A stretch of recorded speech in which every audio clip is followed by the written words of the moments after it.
L'aventure de Calixte et le miroir des souhaits. Dans un village perché sur une colline rocailleuse, où le vent soufflait des mélodies étranges, vivait un garçon nommé Calixte.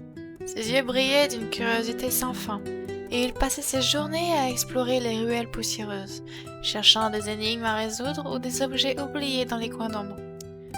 Un après-midi, alors qu'il fouillait une vieille grange abandonnée, Calixte tomba sur un miroir ovale, encadré de fer forgé.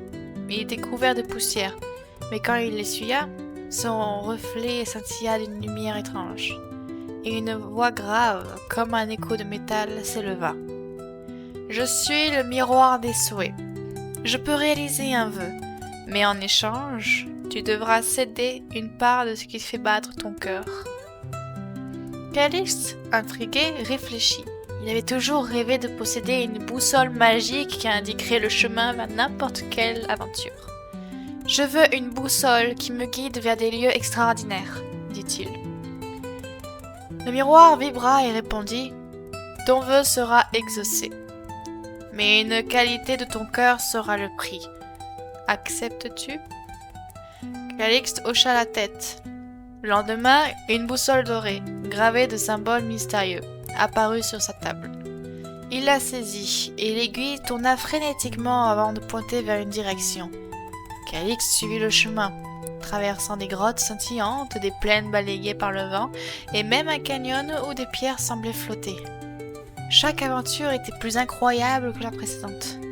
Mais en rentrant au village, Calixte se sentait différent. Il s'agaçait vite. Il repoussa son petit frère qui voulait voir la boussole et ignora son ami Niels qui lui demandait un coup de main. Perplexe, Calixte retourna au miroir. « Pourquoi suis-je si impatient ?» demanda-t-il. Le miroir répondit d'une voix calme. « Ton vœu t'a pris de ta patience, Calixte. Ce que tu donnes forge ce qui tu es, mais tu peux retrouver ce que tu as perdu. Trouve quelqu'un qui a besoin de ta patience, et offre-la sans attendre de récompense. » Calixte réfléchit. Il pensa à Maître Féron, le forgeron du village, qui travaillait sur une cloche pour la place centrale. Il était méticuleux, et Calixte avait toujours retrouvé ses gestes trop lents. Mais il décida de l'aider. Le lendemain, il passa la journée à la forge. Il tint les outils, alimenta le feu, et aida Maître Féron à polir la cloche. Le travail était long, et parfois l'impatience le piquait.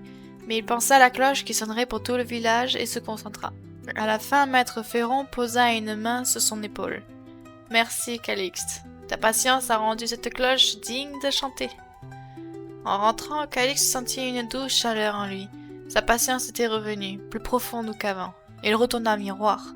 « Merci, miroir, dit-il. J'ai appris que les vraies aventures naissent de ce qu'on donne, pas de ce qu'on souhaite. » Le miroir scintilla doucement. « Garde cette sagesse, Calixte. Elle te guidera mieux que n'importe quelle boussole. » Calixte se rangea la boussole et la donna à son petit frère, qui s'amusa à inventer des quêtes dans la cour. Et chaque fois que l'impatience menaçait, Calixte repensait à Maître Féron, à la cloche et au son qu'elle offrait au village.